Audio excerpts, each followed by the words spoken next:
Thank you very much, John, and hello to everyone around Australia in Westmead here today. It is an honour to have been asked to take part in such an event as this, an event whose time has certainly come.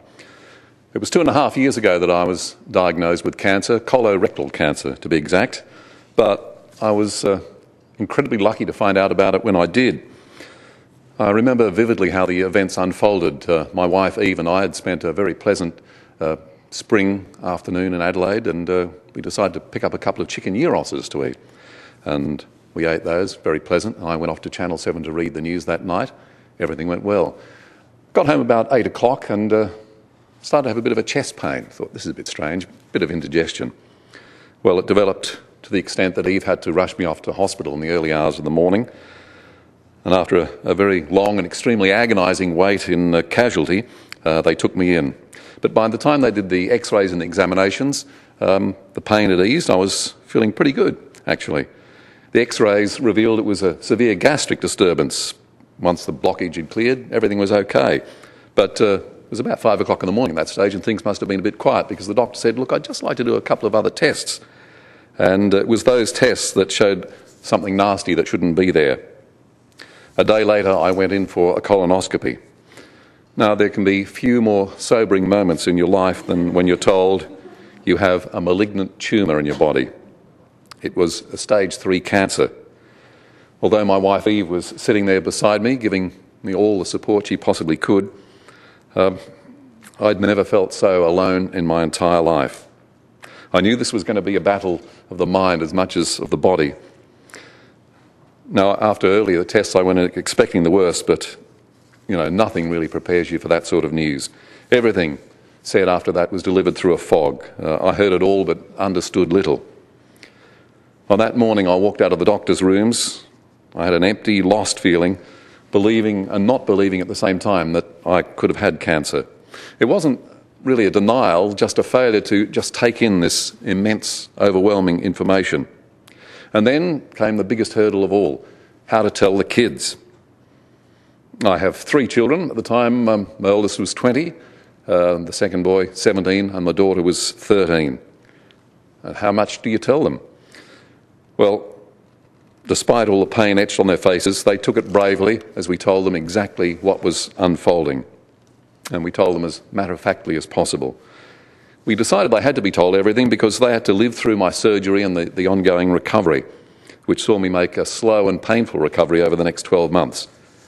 I've got nothing but praise for the doctors and nurses who looked after me throughout the treatment. Their care and concern was of immense help. And luckily for me, I had a wonderful support network, from my wife and family to close friends. But the thing that I really craved for more than anything before undergoing the surgery was information. I needed to know more about this cancer, the survival rate, the remedies, the treatments. What is it all about? And once again, I was lucky in that my wife is a homeopathic practitioner and she studied medical sciences, so she could explain what the doctor had said after my fog had lifted. There were so many questions, but at the time, I just couldn't think of them. We've got close friends in the medical profession. They were always there at the end of the phone if I needed help. Acting on advice, I consulted 2 surgeons before choosing one. I did the same with my radiotherapist, and I spoke with 3 oncologists before choosing the one who I thought was on the same wavelength as me.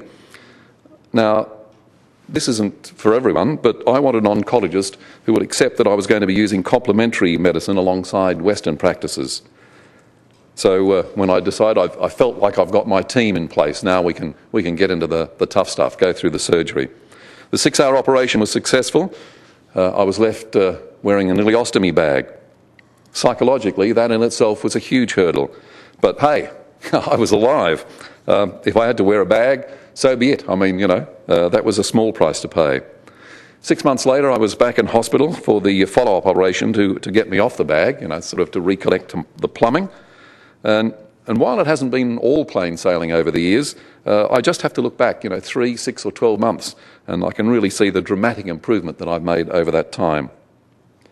I underwent 5 weeks of radiotherapy and a course of chemo, and along the way, homeopathy and naturopathic nutrition played a big role in my recovery. Many people diagnosed with cancer and serious illnesses withdraw into their shell, fighting their battle privately, confiding in only close family. For me, it became quite the opposite. As a well-known face on Adelaide television, I couldn't venture outside without people stopping me and asking how I was going, when I was going to get back on the telly. They'd often say how well I was looking. Now, I'd lost 17 kilograms in 2 weeks and had gone through gut-busting surgery. I wasn't a pretty sight, I can tell you, but people saw it otherwise, and it didn't matter. Just to hear them say those words meant so much. People I didn't even know acted like they knew me. They actually cared. Every well-wisher, every good-on-you mate was like a shot of the purest anti-cancer treatment that you could ever receive. It invigorated, it empowered me, and it still does to this day. If you know someone with cancer, you spot them in the supermarket, don't hold back. Wish them well. Tell them they look really great. Really, believe me, it can work absolute wonders. I had a colonoscopy only earlier, I think it was in March of this year. I was given the all clear for 3 years. I'm having blood tests every 3 months, and up till now, all the signs are good. Mind, if I'd heeded all the advice that I should have way back when, I would have started having colonoscopies once I turned 40. But like many blokes in this wonderful country of ours, I thought I was bulletproof. Nothing was going to happen to me. Well, it did. A good diet and exercise and sensible lifestyle lessen the risk of cancer, although if it's in the genes, as it was in my case, early detection is the first line of defence. I owe my return to health not only to all the carers, but my total involvement in the decision-making process, choosing the specialists and, after much deliberation, my course of treatment. And we heard Professor Rob Newton a little bit earlier, and from someone who went the first 55 years of his life without doing a day of exercise, twice a week I'm going to the gym, walking, pumping iron, and I feel so much better for it. It really does help, there's no doubt about it. I was lucky I had a perfect support network, but as I hear from a lot of people, that's not always the case. For some, there is no support network, and hopefully an event like this will rectify that situation. I talk to a lot of cancer sufferers through cancer support groups, and when they hear how I went about getting the information I need, they say, well, that's okay for you. You know, you're a professional journalist. You know how to investigate that sort of stuff. Well, up to a few years ago, I'd have agreed with you. I did have an advantage, but since the inception of the internet, people can all become investigative reporters. Only this week I typed in bowel cancer into Google. Half a second later, 10 million entries came up on the subject. Now, I must say here that it's not all good news. You see some pretty graphic things there. Statistics and life expectancy can give you a negative outlook, but once you can know your enemy, you can look him firmly in the face and you're better equipped to defeat him. So if you have to sift through all the information, you must believe for a start that if you're looking at statistics and percentages and survival rates, you're going to be on the positive side. There's no question of that, surely. Why think that you're going to be on the negative? You will be on the positive side. Your doctor or specialist will do his or her best, but to you, you're just one of many patients they have to deal with. You have to become an expert on your cancer. Then and only then you can ask the right questions. It's your life and your body, and if you're not happy, say you want a second or a third opinion. Your life, your hands. One of my specialists said something that's stuck with me. He said, you can have surgery for cancer, you can have radiotherapy, chemotherapy, homeopathy, naturopathy, meditation. You can have any or all of those things or a mix of them. But what matters most is your state of mind. It's the most powerful weapon in the battle against cancer. He said, you have the final say on the best course of treatment for you. Once you decide on the course of treatment that you're going to have, believe that it will work for you. Believe fully that you've taken the right course and it will help you get back to full health. I've said to my boys who are now aged 23 and 19, remember what your old man went through. Start having regular checks by the time you reach 40. For half a day's discomfort, and anyone who's had a colonoscopy knows what I'm talking about, you can prevent a life-threatening disease and a lot of agony in recovery. Nobody should have to suffer through cancer, but it's an all too common occurrence in modern society. I'd never wish cancer on anyone. It can be cruel, debilitating, and all too often takes lives. But my life's changed dramatically. My priorities have changed.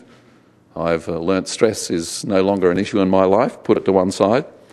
My family, always important to me, is now even more so.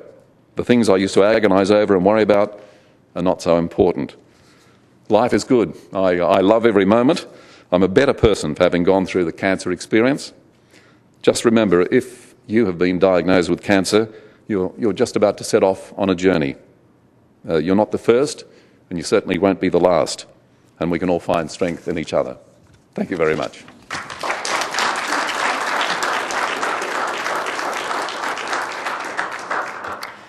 Thank you, Graham, for that very personal description of your journey.